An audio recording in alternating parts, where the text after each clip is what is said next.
రకంగా మన బాలరాజు గారు, రవీందర్ రెడ్డి గారు, రాజేశ్వర రెడ్డి గారు, యజ్ఞభూపాల్ రెడ్డి గారు, కిరణ్ గారు, రాజేష్, రమేష్ గారు, జనరల్ సెక్రటరీ వాళ్ళు నా పరిచయం లేదు. అదే రకంగా ఈ కార్యక్రమంలో పాల్గొంటున్నటువంటి జిల్లా పదాధికారులు, మండల అధ్యక్షులు, మండల ఇన్ఛార్జీలు, ఈ యొక్క కార్యక్రమాల దృష్ట్యా రెండు అభియాన్లకు జిల్లా 10 రోజుల క్రితం ఢిల్లీలో చెప్పిండ్రు. వెంటనే ఒక వారం రోజుల మండలం వరకు వెళ్ళిపోతుంది సమాచారం, నెట్వర్క్ మాది. కాబట్టి ఇది కొంచెం మీరు అందరూ కూడా జాగ్రత్తగా వినండి. మళ్ళీ మీరు నేను ఎట్లయితే చెప్పినా మీరు కూడా మండలంలో చెప్పి పోలింగ్ బూత్లలో చెప్పి ఇవన్నీ కూడా ఎక్స్పోర్ట్ చేయించాలి. 9వ తేదీ సోమవారం రోజు 9వ తారీఖు. ఈ నెల 9 అంటే గత ఏడాది ఇదే మాసంలో 9వ తేదీ రోజు 3వసారి మన ఎన్డీఏ ప్రభుత్వం ఏర్పడింది. నరేంద్ర మోడీ గారు ప్రధానమంత్రిగా ప్రమాణ స్వీకారం చేసినటువంటి రోజు. 3వ పర్యాయము ఒక ఏడాది పూర్తయింది. మొత్తం కలుపుకుంటే 11 సంవత్సరాల పాలన కేంద్రంలో పూర్తయింది. మనకు జవాబుదారీతనం ఉన్నది, ఆన్సరబుల్. ఈ యొక్క సమాజానికి మనం జవాబుదారీతనం కూడా పనిచేస్తున్నటువంటి ప్రభుత్వం కేంద్రంలో ఉన్నది.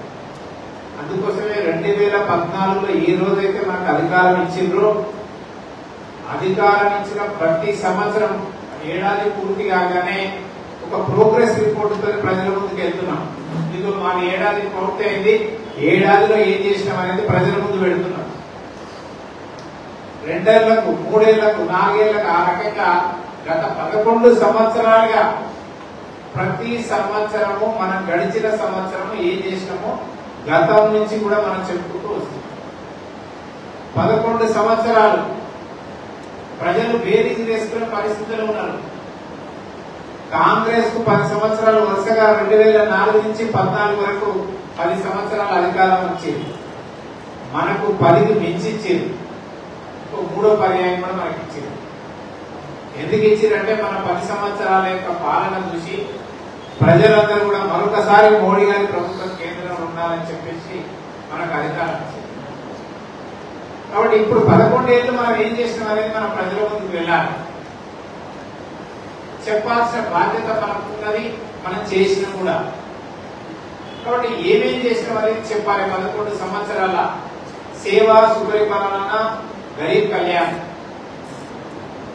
మనం ప్రజలకు ఏం సేవ చేసినాము, ఏ రకమైనటువంటి సుపరిపాలన అందించినాము, పేదల యొక్క అభ్యున్నతి కోసం మనం ఏం చేసినాం అనేది మనం చెప్పాలి. ఈ విషయాలన్నీ కూడా మనం చెప్పాలంటే మనం తెలుసుకోవాలి. మనం మాట్లాడుకోవడం కాదు, ఇది ప్రజల్లోకి వెళ్ళాలి.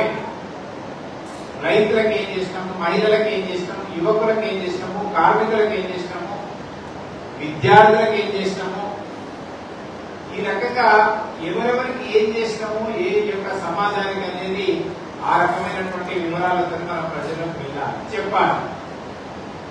ప్రజలకు తెలియజెప్పాల్సినటువంటి బాధ్యత మన పైన ఉంది. ఈరోజు భారతీయ జనతా పార్టీకి ఉన్నంత మంది కార్యకర్తల వల్ల ఏ పార్టీ కూడా లేదు.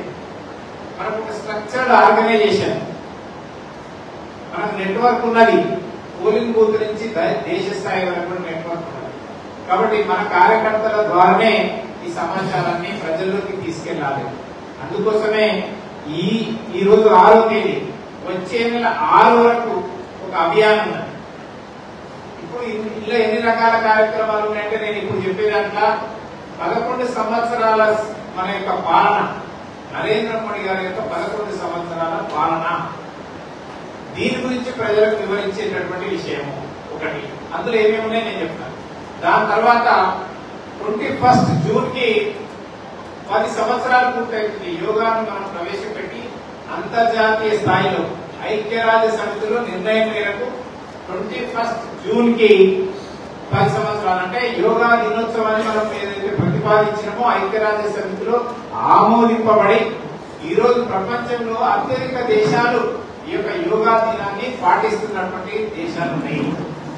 10 ఏళ్లు పూర్తయింది. 21 జూన్ కి ఇది కేవలం పార్టీ కార్యకర్తల కార్యక్రమం కాకూడదు.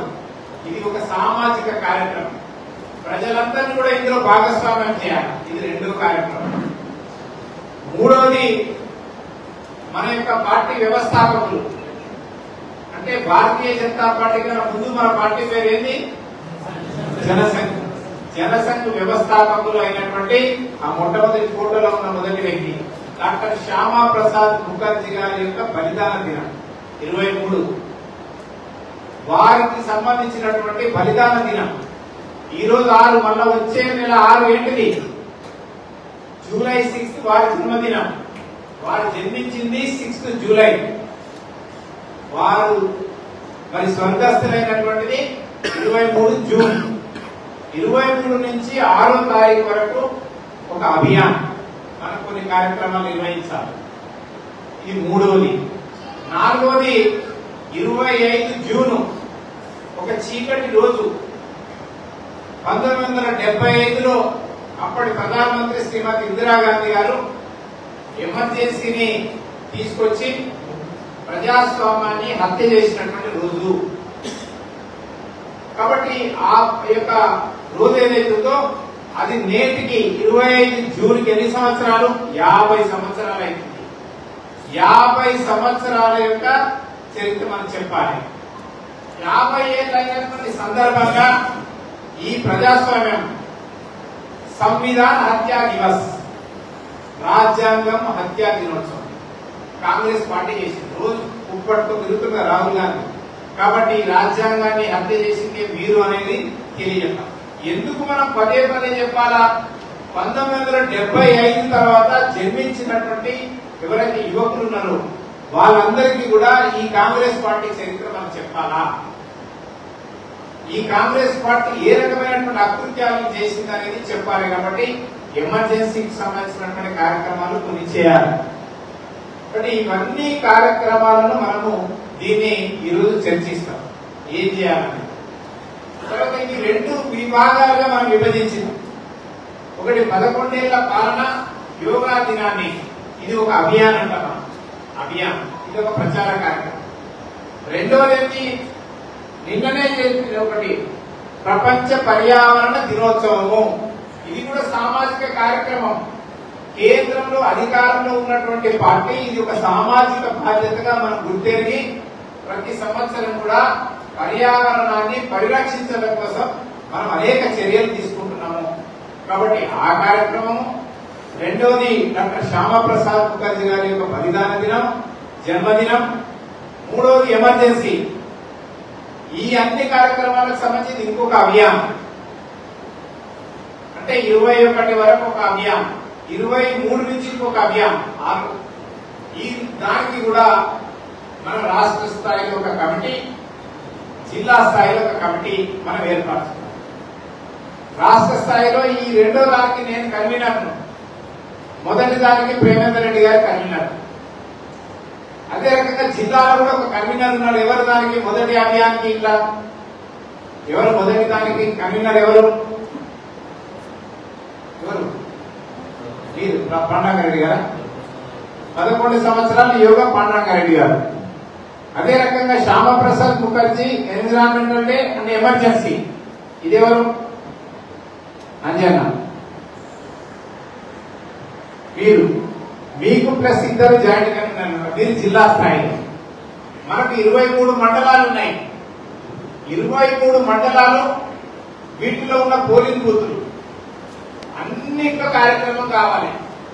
దయచేసి ఆలోచన చేయండి. ఈ కార్యక్రమాలు ఎట్లా ఉన్నాయంటే మండల అధ్యక్షుడు చాలా యాక్టివ్ ఉండాలి, చాలా యాక్టివ్. పోలింగ్ బూత్ అధ్యక్షుడు కూడా చాలా యాక్టివ్ ఉండాలి. లేకపోతే కార్యక్రమాలు కావు. ఇందాక అక్క చెప్పింది, ప్రజలందరూ కూడా మనం అధికారంలో రావాలని కోరుకుంటున్నారు.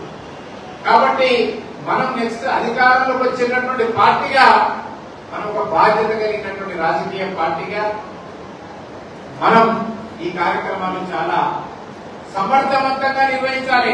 నిర్వహించాలంటే నిర్వహించినట్టే. అట్లా కాదు, మనం ఎఫెక్టివ్ గా ప్రోగ్రామ్స్ కావాలి. ఇన్ఎఫెక్టివ్ గా ఎఫెక్టివ్ గా చాలా ప్రభావవంతంగా సమర్థవంతంగా కార్యక్రమాలు కావాలంటే మన యొక్క మండల అధ్యక్షుల యొక్క వారి యొక్క సమయము, వారి ఆలోచన, వారి ఇచ్చే సమయం మీదనే ఆధారపడ్డది. ఇక్కడ ఉన్నటువంటి వాళ్ళందరూ కూడా ఏదో ఒక కార్యక్రమంలో ఇన్వాల్వ్ కావాలి. ఈ నెల రోజుల పాటు నిర్విరామంగా మనం పనిచేస్తేనే కార్యక్రమాలు విజయవంతం అవుతాయి. దయచేసి ఈ కార్యక్రమాన్ని జాగ్రత్తగా వినండి. షెడ్యూల్ కూడా ఇచ్చినాం. మనం 11 ఏళ్ల పాలన విషయంలో ప్రజల దగ్గరికి వెళ్ళినప్పుడు నరేంద్ర మోడీ గారు, నేను మొత్తం అన్ని విషయాలు చెప్పను, నక్సల్ గా కొన్ని చెప్తాను. మనం చెప్పాల్సింది ఏంటంటే, నరేంద్ర మోడీ గారు ప్రజలకు ఏది కూడా ఇక్కడ కాంగ్రెస్ ఇచ్చినట్టుగా గ్యారంటీల పేరుతో మనం ప్రజల దగ్గరికి పోలేదు. మనము అభివృద్ధి, సంక్షేమ కార్యక్రమాలు, సంస్కరణలు, ఈ మూడింటిని దేని నిర్లక్ష్యం చేయలే. మనం సంస్కరణలు, అభివృద్ధి, పేదల సంక్షేమం, ఈ మూడింటిని కూడా మనం బ్యాలెన్స్ చేసుకుంటూ అన్ని కార్యక్రమాలు చేసినాం. ఈరోజు ప్రపంచంలోనే అన్ని దేశాలు కూడా భారతదేశం వైపు చూసే విధంగా చేసినాం. చాలా రాష్ట్రాలలో ప్రభుత్వాలు ఏర్పడతాయి. ఏంటంటే ప్రభుత్వంలో కుర్చీలు కాపాడుకోవడం కోసము, అధికారాన్ని కాపాడడం కోసము ప్రజలకు ఎరవేస్తుంది. సంక్షేమ కార్యక్రమం అది ఇస్తా, ఇది ఇస్తా, అది ఇస్తా, ఇది ఇస్తా అని చెప్పి మనం ఏ రోజు కూడా మన మేనిఫెస్టోలో ఎక్కడ కూడా హామీలు ఇవ్వలేదు. కానీ ప్రజలకు నమ్మకం కలిగించినాం. మేము అధికారంలోకి వస్తే ప్రజలకు మేలు చేస్తామని చెప్పిన తప్పితే మనం ఉచితాలు ప్రకటించాలి. ఈరోజు ప్రజలు వాస్తవం తెలుసుకున్నారు. ఎన్ని సంస్కరణలు ఈ దేశంలో స్వతంత్రం వచ్చి 75 సంవత్సరాలలో ఇన్ని సంస్కరణలు 10 ఏళ్లలో వచ్చినట్టు ఇప్పుడు కూడా రాలేదు, ఇంకా వస్తాయి. మీకు మీ కళ్ళ ముందు తెలుస్తున్నాయి. మొన్న జరిగినటువంటి వక్ఫ్ సంస్కరణ, అవునా కాదా? దేని కిందకి వస్తుంది? ఇది ఒక సంస్కరణ.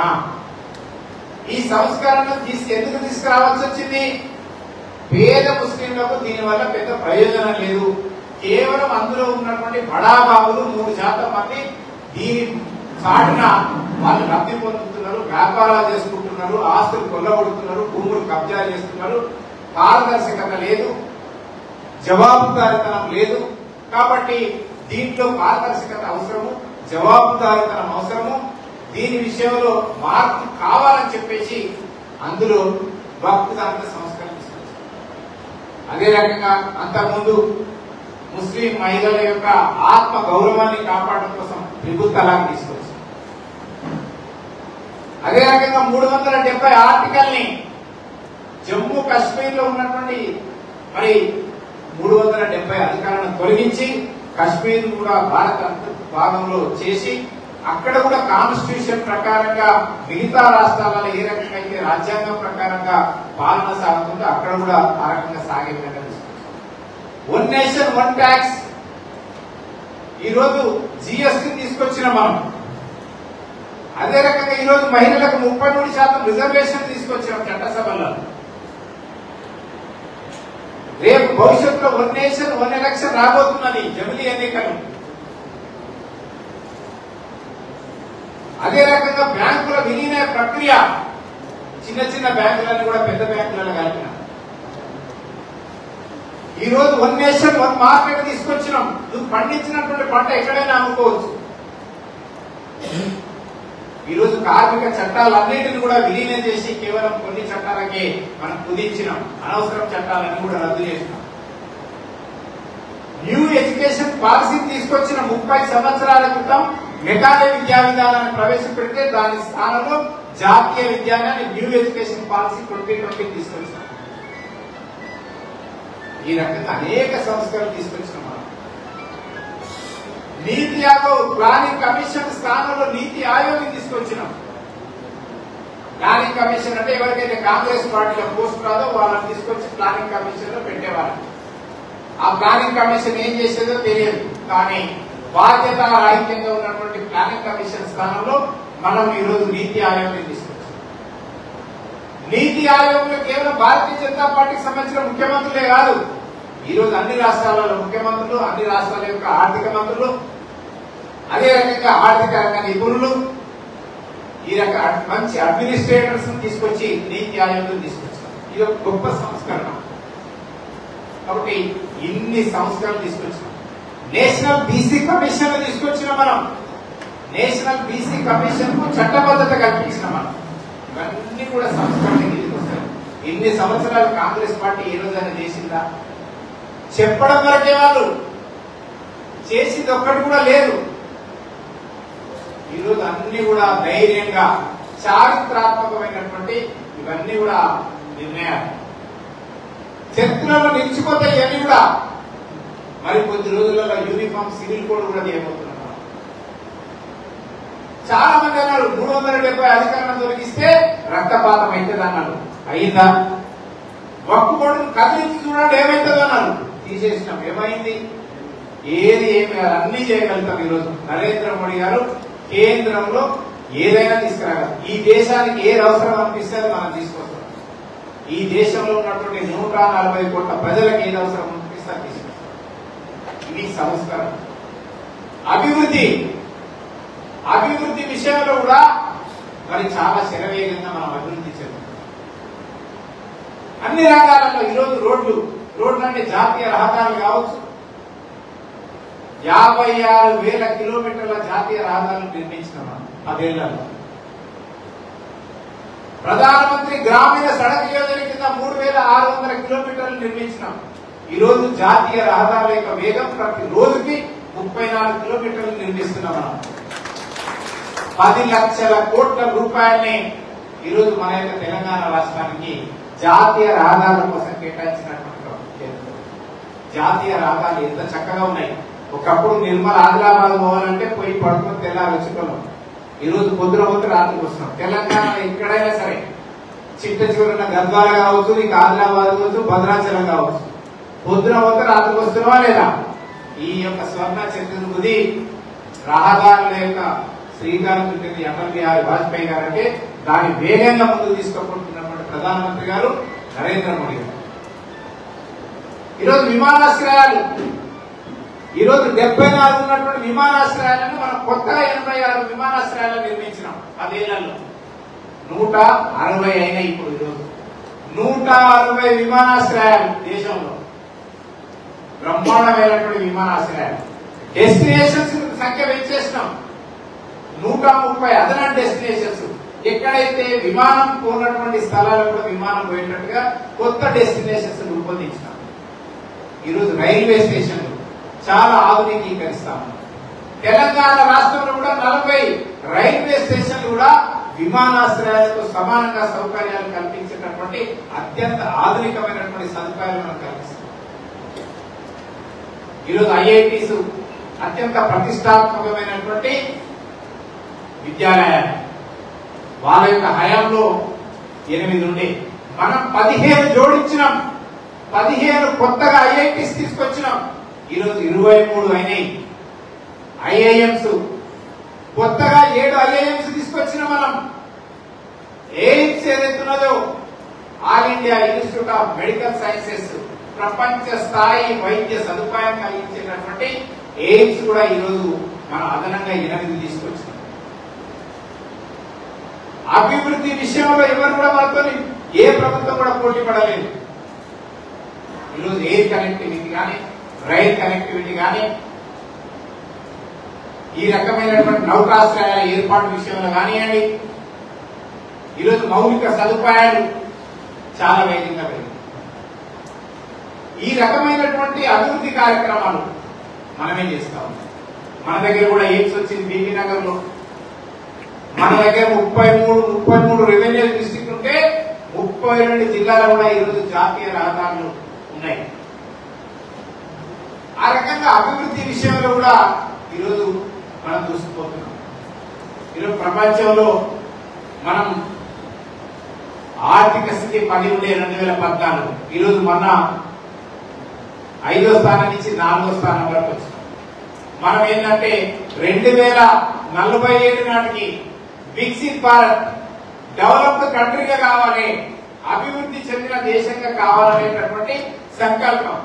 వికసిత్ భారత్ సంకల్పం ఏదైతుందో 2047 నాటికి భారతదేశం ఒక అభివృద్ధి చెందిన దేశంగా కావడానికి మనం ఒక సంకల్పం తీసుకున్నాం. ఆ సంకల్ప దిశగా మనం అడుగులు వేస్తా ఉన్నాం. దాని పట్ల ప్రజలు విశ్వాసం కలిగించాలి. ప్రజలు ఈ రోజు నమ్ముతారు. 10 నుంచి 5కి వచ్చి 5 నుంచి 4కి వచ్చిరంటే ఈ రోజు చైనా, అమెరికా తర్వాత 3వ స్థానం మనమే ఉంటాం. మిగతా అన్ని కూడా జర్మనీ, జపాన్ కూడా ఈ మధ్యనే జర్మనీని పూర్తి చేసిన. కాబట్టి ఈ రోజు ఆర్థిక స్థితిలో కూడా మనం 3వ స్థానానికి రాబోతున్నాం. ఏం అనుమానం లేదు. ఈరోజు డిఫెన్స్ ప్రొడక్ట్స్ ఏవైతున్నాయో సుమారు 500కు పైగా విడిభాగాలు రక్షణ విభాగంలో ఉపయోగించేటటువంటి విడిభాగాలను మనం ఇండిజినియస్ టెక్నాలజీతోని స్వదేశీ పరిజ్ఞానంతో ఇక్కడ తయారు చేసుకుంటున్నాం. ఎగుమతులు పెంచినాం. ఇంతకుముందు దిగుమతులు నుండి ఈరోజు రక్షణ విభాగంలో ఉపయోగించేటటువంటి ఆయుధాలు ఏవైతున్నాయో వాటిని మనం ఎగుమతి చేసే స్థితికి వచ్చినాం. కోవిడ్ సందర్భంగా మనం సొంతంగా మనం వ్యాక్సినేషన్ తయారు చేసుకున్నాం. మన మెడిసిన్స్ మనం తయారు చేసుకుని మన దేశ అవసరాలకు పోను 100 దేశాలకు పైగా మనం సరఫరా చేసినాం, ఎక్స్పోర్ట్ చేసినాం. అందరినీ కూడా కాపాడుతున్నాం. ఇటీవల మనం చూసినాం, మనం తయారు చేసినటువంటి ఆకాశ్ కావచ్చు, బ్రహ్మోస్ కావచ్చు, A400 కావచ్చు, ఇవన్నీ కూడా మనం తయారు చేసుకున్నటువంటి టెక్నాలజీ, మనం చేసుకున్నటువంటి మిసైల్స్, డ్రోన్స్, ఇవన్నీ కూడా మనం తయారు చేసుకున్నటువంటి మన యొక్క మిసైల్స్, మన డ్రోన్స్ ను ఏ రకంగా మనం ఉపయోగించి ఒక అక్యురసీతోని ఒకవేళ ఒక తీవ్రవాదులను కొట్టాలంటే తీవ్రవాదులు అంత ఖచ్చితత్వంతో ఆపరేషన్ చేసినటువంటి మన సైనికులు వాళ్ళందరికీ కూడా మనం జేజేలు కొట్టాలి. ఒక్క సంఘటన కాదు, నరేంద్ర మోడీ గారు వచ్చిన తర్వాత 3 సార్లు పుల్వామాలో ఇదే జరిగింది, బాలాకోట్లో జరిగింది, మన బల్గాంలో జరిగింది. 3 సార్లు మనం తిప్పుకొట్టినాం. అంటే తీవ్రవాద స్థావరాలన్నీ కూడా మనం ధ్వంసం చేసినాం. ఎక్కడ కూడా పౌరులకి నష్టం కలగకుండా చేసినాం. కాబట్టి ఈ రోజు రక్షణ విభాగంలో కూడా ఈ రోజు మన యొక్క టాలెంట్ ఏంది, మన సైనికుల యొక్క సామర్థ్యం ఏందనేది మన ప్రపంచ దేశాలకు తెలియజెప్పినాం. అంటే మన యొక్క సైంటిస్టులు తయారు చేసినటువంటి సామర్థ్యం కూడా బయటకు తెలిసిపోయింది. అదే రకంగా పాలకులు, నరేంద్ర మోడీ గారు లాంటి పాలకులు ఉంటే ఎంత ధైర్యంగా, సాహసోపేతంగా నిర్ణయాలు ఉంటాయనేది కూడా ఈరోజు మనం తెలియజెప్పగలిగాం. కాబట్టి ఇటీవలనే మనందరం కూడా మరి ఆ యొక్క ఆపరేషన్ సింధూర్ విజయవంతమైనటువంటి సందర్భంలో సైనికులందరికీ కూడా మనం జేజేలు పలికి వాళ్ళకు ధన్యవాదాలు చెప్పేటటువంటి తిరంగ ర్యాలీ కూడా మనం పెద్ద ఎత్తున చేసినాం, ఇంకా చేస్తాం. ఇవి ఇకపోతే పేదల విషయం. పేదల విషయంలో కూడా ఈరోజు పేదల సంక్షేమాలు ఎక్కడ కూడా విస్మరించడం. మనం పేదవాడికి మారుమూల గ్రామంలో ఉన్న పేదవాడికి మరుగుదొడ్డిని మొదలుకుంటే ఈరోజు ప్రపంచంలోనే ఈరోజు నెంబర్ 1 దేశం చేయడం కోసం కృషి చేస్తున్నాం. అంటే ఒక ప్రధానమంత్రి చిన్న విషయాన్ని మొదలుకుంటే 12 కోట్ల టాయిలెట్స్ కట్టించినాం, 4 కోట్ల ప్రధానమంత్రి ఆవాస్ యోజన కింద ఇల్లు కట్టించినాం, 81 కోట్ల మందికి గరీబ్ అన్న కళ్యాణ యోజన కింద ఈరోజు ఉచితమైనటువంటి రేషన్ ఇస్తున్నాం. ఈరోజు స్టాండప్ అదే రకంగా 12,75,000 వరకు ఈరోజు జీరో ఇన్కమ్ ట్యాక్స్ తీసుకొచ్చిన మధ్యతరగతి ప్రజలకు మేలు చేయడానికి. కాబట్టి పేదవాళ్ళ విషయంలో కూడా మనం చేస్తున్నాం. ఉచిత వైద్య సదుపాయం, ఆయుష్మాన్ భారత్. కొన్ని రాష్ట్రాలలో బీజేపీయేతర ప్రభుత్వాలు లేని చోట కొన్ని పథకాలు సమర్థవంతంగా అమలవుతాయి. ఇవన్నీ కూడా చెప్పుకుంటూ పోతే 11 సంవత్సరాల చాలా ఉన్నాయి. అందుకోసమే మీ అందరికీ కూడా నేను తెలియజెప్పేది ఏంటంటే మనం దీని విషయంలో ఏం చేయాలా, నేను కేవలం అవుట్లైన్స్ చెప్పినా. ఇలాంటి చాలా ఉన్నాయి. మీకు వివరంగా పుస్తకాలు ఇస్తాం, కరపత్రాలు ఇస్తాం, స్లైడ్స్ ఇస్తాం, పోస్టర్స్ ఇస్తాం. ఇవన్నీ కూడా మన ప్రజలకు తీసుకుపోవాలి. ప్రజలకు అర్థమయ్యే భాషలో, సరళమైనటువంటి భాషలో మనం ముద్రించి మనం ఇస్తాం. మనం ప్రజల దగ్గర తీసుకెళ్ళాలి. మన బాధ్యత వాళ్ళు నమ్మి విశ్వసించి ఈ తెలంగాణ రాష్ట్రంలో కూడా బీజేపీ ప్రభుత్వం రావాలని ప్రజలు వాళ్ళకి నమ్మకం, విశ్వాసం కలిగే విధంగా మన యొక్క ప్రచార విధానం ఉండాలి. కాబట్టి దయచేసి మనం దీన్ని ఉపయోగించుకోవాలి. ఎందుకంటే ఇన్ని ఎవరు చేయలేదు. 60% పైగా ఈరోజు కేంద్ర మంత్రివర్గంలో బీసీ, ఎస్సీ, ఎస్టీ మహిళలు ఉన్నారు. ఎన్నడూ లేరు. ఈ స్వతంత్రం వచ్చిన తర్వాత కాంగ్రెస్ ఎన్నిసార్లు ప్రభుత్వం ఏర్పాటు చేసిందో ఏ ప్రభుత్వంలో కూడా కనీసం 30% బీసీ ఎస్సీ ఎస్టీ మంత్రులు లేదు. ఇప్పుడు ఈ రకంగా అనేక విషయాలు ఉన్నాయి. ఇవన్నీ కూడా మనం మీరందరికీ మేము ఇస్తాం. హిందీలో వచ్చినాయి, ఇంగ్లీష్ లో వచ్చినాయి, తెలుగులో వస్తున్నాయి, ఉర్దూలో కూడా ఇస్తున్నాం. అందరికి అర్థమయ్యే భాషలో మనం చేయాలి. కాబట్టి ఏం చేయాలా? మొదట నేను చెప్పింది ఏంటంటే 11 సంవత్సరాలకు సంబంధించినటువంటి దాని విషయంలో మనం ఏం చేయాలి. 8వ తారీఖులో జేపీ నడ్డా గారు కేంద్రంలో ఢిల్లీలో ప్రెస్ కాన్ఫరెన్స్ పెడతారు. ఆయన చెప్తాడు. నెక్స్ట్ 9వ తేదీ రోజు మనకు ఒక కేంద్ర మంత్రి వస్తాడు. ఇప్పటి వరకు ఒక పైన ధర్మేంద్ర ప్రధాన్ వస్తారంట. వారు వచ్చి రాష్ట్ర రాజధానిలో వారు ప్రెస్ కాన్ఫరెన్స్ పెట్టి ఇవన్నీ విషయాలు మీడియాకి చెప్తారు. అయిపోయింది కదా. తర్వాత మన జిల్లాలు పెట్టాలి. జిల్లాలో కూడా ప్రెస్ కాన్ఫరెన్స్ పెట్టాలి. జిల్లాలో కూడా ప్రొఫెషనల్ మీట్ పెట్టాలి. ప్రొఫెషనల్ మీట్ అంటే మనం కూర్చొని మాట్లాడుకుంటాం. బాగుందని మనం డాక్టర్లను, అడ్వకేట్లను, వ్యాపారస్తులను, రిటైర్డ్ ఎంప్లాయీస్ వీళ్ళందరూ కూడా సమావేశపరచాలి. ఒక హాల్, ఒక 200-300 మందిని. ఎవరైతే అంబాసిడర్స్, ఎవరైతే సమాజాన్ని ప్రభావితం చేసే వ్యక్తులు ఉన్నారో, ఇన్ఫ్లుయెన్సర్స్ అంటారు, అలాంటి వాళ్ళందరినీ కూడా మొబిలైజ్ చేసి ఈ విషయాలన్నీ కూడా రాష్ట్ర పార్టీకి వెళ్ళి మీకు 2 వక్తలు వస్తారు. ఇవన్నీ కూడా వాళ్ళకి తెలియజెప్పాలి. వాళ్ళకి మెటీరియల్ కూడా ఇస్తాం. 11 సంవత్సరాలలో మోడీ గారు చెప్పింది ఏంటి, చేసింది ఏంటని. ఒకటి ప్రెస్ కాన్ఫరెన్స్, రెండోది ప్రొఫెషనల్స్ మీట్లు, అర్థమైంది కదా. మూడవది ఏంటంటే ఎగ్జిబిషన్ పెట్టాలి. మనం కొన్ని చార్ట్స్ తయారు చేసినాం, చార్ట్స్ చేసినాం. ఆ చార్ట్స్ ఏంటంటే మనం ఇలాంటి ప్లేస్లలో ఎక్కడైనా చోట పెట్టి మనం వాళ్ళని పెట్టాలి. ఎగ్జిబిషన్ వచ్చినటువంటి వాళ్ళు చూసే విధంగా. అంటే ఏదైతే ప్రొఫెషనల్స్ మీట్ పెడతామో అక్కడనే ఎగ్జిబిషన్ పెడితే, చార్ట్స్ పెడితే వాళ్ళు చదువుకుంటారు. మనం అన్ని చెప్పలేము. అన్ని చెప్పాలంటే 2-3 గంటలు, 4 గంటలు, 5 గంటలు పడతారు. అంతసేపు ఉంటారు. ఎవరైనా సరే గంట సేపు ఉంటారు. కాబట్టి ఇవన్నీ కూడా మనం ఏంటంటే ఎగ్జిబిషన్ ఒకటి పెడతాం. ఎగ్జిబిషన్ ద్వారా వాళ్ళకి తెలియపరచాలి. అయిపోయింది కదా. ఇప్పుడు ఏ తారీఖులలో కావాలి ఇది? 10-11. 10-11 ఏం చేయాలి చెప్పండి? 10-11 ఏం చేయాలి? 11 సంవత్సరాల పాలన పైన press conference, number 2 professionals meet, number 3 exhibition. ఇప్పుడు నేను చాలాసార్లు అదే చెప్తున్నా, ఓవర్లాప్ కావాలి. అంటే ఇప్పుడు ఏమైతుందంటే ఇది దాటిందనుకో మళ్ళీ ఇంకోటి వస్తుంది ప్రోగ్రామ్. ఓవర్లాప్ అయితే ప్రోగ్రామ్స్ 12, 13, 14 ఏం చేయాలి? వికసిత్ భారత్ సంకల్ప సభ. వికసిత్ భారత్ సంకల్ప సభ ఏంటి? వికసిత్ భారత్ 2047 నాటికి. అంటే ఎందుకు 2047? మన దేశానికి స్వతంత్రం వచ్చి 100 సంవత్సరాలు అయినటువంటి సందర్భంలో భారతదేశం, మనం చాలా సార్లు చెప్తాం, ఏం చెప్తాం? Developing countries. ఇన్ని సంవత్సరాలు డెవలపింగ్ కంట్రీస్ కిందనే మన పేరు ఉండేది. India India India. డెవలప్డ్ కంట్రీగా రావాలి, ఇది మన టార్గెట్. ఇట్ ఈస్ డెవలప్, అభివృద్ధి చెందిన దేశం కావాలంటే దట్ ఈస్ వికసిత్ భారత్. కాబట్టి వికసిత్ భారత్ సంకల్ప సభ మన కోరిక, మన సంకల్పం తీసుకుంటున్నాం. 2047 నాటికి ఈ దేశంలో పేదరికం ఉండదు. ఈ దేశంలో ఇల్లు లేనటువంటి నిరుపేదలు ఉంటారు.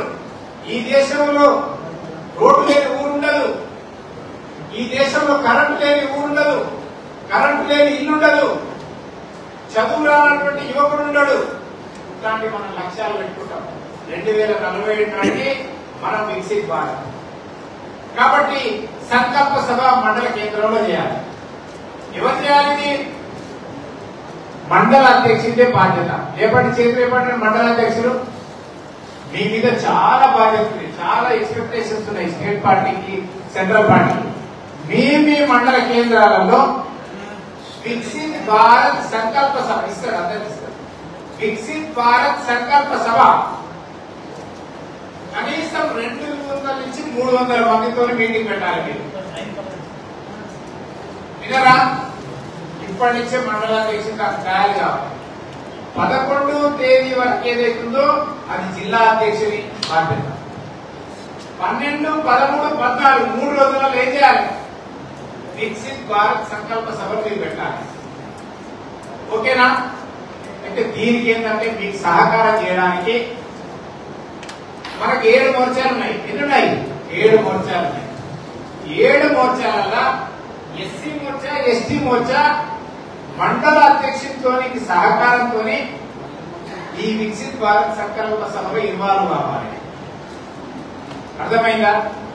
12, 13, 14 దానికి మనము డిసైడ్ చేయాలి. ఫలానా మండలంలో, హన్మాడ మండలంలో ఎక్కడ మనం సంకల్ప సభ పెడతాము, దానికి వక్త ఎవరు, ఏ ఊరి నుంచి ఎంతమంది వస్తారు, వేదిక ఏంది, బ్యాక్డ్రాప్ ఏంటి, జెండాలు ఏంటి, సామాన్య జనాన్ని పోగు చేయడం ఏంటి, ఈ రకంగా ఇది డిసైడ్ అయిపోవాలి. వికసిత్ భారత్ సంకల్ప సభ అయిపోయిందా? 12, 13, 14 అయిపోయిందా? నెక్స్ట్ 15, 16, 16, 17 3 రోజులు. ఈ 3 రోజులు ఏం చేయాలి? రచ్చబండ ప్రతి గ్రామంలో కనీసం ఒక శక్తి కేంద్రంలో ఒకటి ఏం చేయాలి? రచ్చబండ కార్యక్రమాన్ని పెట్టాలి. ఆ రచ్చబండ కార్యక్రమం కాడ కూడా ఇదే అంశం. ఈ రచ్చబండ కార్యక్రమానికి ఎవరు చేయాలి? మండలాధ్యక్షులు ప్లస్ శక్తి కేంద్రం ఇన్ఛార్జ్. శక్తి కేంద్రం ఇన్ఛార్జీలు మనం ఏం చేసినాం? 2 పెట్టినాం. ప్రతి శక్తి కేంద్రానికి ఏం చేసినాం? ఒక ఇన్ఛార్జి, ఒకటి ప్రభావం. ఇద్దరిని పెట్టినాం కదా. ఆ ప్రభావం అంటే ఆయన లోకల్ ఇన్ఛార్జ్ అయినట్టు ఆయన మండల పదాధికారిని పెట్టాం. వేరే ఊరు ఆయన తెలుసు కదా, వేరే శక్తి కేంద్రం. వాళ్ళిద్దరూ ఇన్వాల్వ్ కావాలి మండల సంకల్ప సభకు. వికసిత్ భారత్ సంకల్ప సభ. రెండవది ఈ రచ్చబండ కార్యక్రమం. ఈ రచ్చబండ కార్యక్రమాలు కూడా అన్ని చోట్ల కావాలి. అయిందా? 15, 16, 17 అయిపోయిందా? ఇక నెక్స్ట్ 18 నుంచి యోగా కోసం తయారు చేయాలి. అందరినీ ఎవరిని చేయాలి? పార్టీ కార్యకర్తలు కాదు. ఈ యోగా అందరూ ఇన్వాల్వ్ కావాలి. కాలనీ అసోసియేషన్స్, బస్తీ అసోసియేషన్స్, యువజన సంఘాలు, మహిళా సంఘాలు, వర్తక సంఘాలు, కుల సంఘాలు అందరినీ కూడా చేయాలి. మనం అందులో బీజేపీ కూడా వాడద్దు, కండుగా వాడద్దు. ఆ రోజు చాలా ఎక్కువ మందిని ఇన్వాల్వ్ చేయాలి. ఈ జిల్లాలో ఎక్కడన్నా ఒక చోట పెద్దగా నిర్వహించండి. వాళ్ళని ముందు పెట్టండి. సామాజికవేత్తలు కొంతమంది ఉంటారు కదా, వాళ్ళని ముందు పెట్టేసి మనం కూడా అందులో పాల్గొని 21వ తేదీ రోజు యోగా దినోత్సవాన్ని మనం నిర్వహించాలి. ఆ రోజు కాలేజీలలో, స్కూళ్లలో మనం ప్రచారం కలిగించాలి. ఎక్కడైనా సరే నరేంద్ర మోడీ గారి ఫోటో పెట్టేసి యోగా చేసిన వెంటనే అది వచ్చేది బీజేపీ ఖాతాలో పడుతుంది. అవునా లేదా? యోగాను ప్రవేశపెట్టిందే మనం నరేంద్ర మోడీ గారు. కాబట్టి 21వ తారీఖు రోజు యోగా చేస్తున్నారు అంటే దాన్ని మనం పాటిస్తున్నాము. మన యొక్క ఆదేశాలను, మన యొక్క సూచనల్ని, మనకు చెప్పిన విషయాన్ని పాటిస్తున్నట్టుగానే మనం భావించాలి. 21వ తారీఖు యోగా అయిపోయిందా? అయిదా? ఇప్పటివరకు ఏంటి? ఫస్ట్ అభియాన్ అయిపోయింది. పాండురంగారెడ్డి గారి నుంచి అభియాన్ అయిపోయింది. ఏంటిది? 11 సంవత్సరాల పాలన యోగా డే. ఇది మీ కార్యక్రమం. 21. ఒకటి press meet, professionals meet, exhibition, Viksit Bharat సంకల్ప సభలు, తర్వాత రచ్చబండ కార్యక్రమం, తర్వాత యోగా 17, 18 చేతి యోగా ప్రిపరేషన్స్. వామప్ అంటారు కదా, 21వ తారీఖు వచ్చే వరకు 18, 19, 20 కొంచెం వేగం ప్రచారం చేసి యోగా అందరు చేయండి, అందరు చేయండి, అందరు చేయండి అని మార్నింగ్ వాకింగ్ వెళ్ళి చెప్పి ఆ రకంగా చేయడం. 23వ తేదీ రోజు డాక్టర్ శ్యామా ప్రసాద్ ముఖర్జీ యొక్క బలిదాన దినం. వారు బలిదానం ఈసారి చాలా ప్రత్యేకత కూడుకున్నారు. ఎందుకంటే అసలు వారు ఎందుకు బలిదానమైన అనుమానాస్పద స్థితిలో జైల్లో మరణించారు. వారు భారతీయ జనసంఘ యొక్క వ్యవస్థాపకులు. నెహ్రూ మంత్రివర్గంలో పరిశ్రమల శాఖ మంత్రిగా ఉన్నారు. ఆ రోజే 370 అధికారులను తీసుకొచ్చి జమ్మూ కాశ్మీర్ వెళ్ళాలంటే పర్మిట్ ఉండాలి, జమ్మూ కాశ్మీర్ అనేది భారత్ లో అంతర్భాగం కాదు అన్నటువంటి అభిప్రాయం కలిగజేస్తే ఆ రోజు శ్యామప్రసాద్ ముఖర్జీ గారు విభేదించి మంత్రివర్గానికి రాజీనామా చేసి ఆయన కశ్మీర్ బయలుదేరితే ఆయన దారిలో అరెస్ట్ చేసి జైల్లో పెడితే ఆయన జైల్లోనే మరణించడం జరిగింది.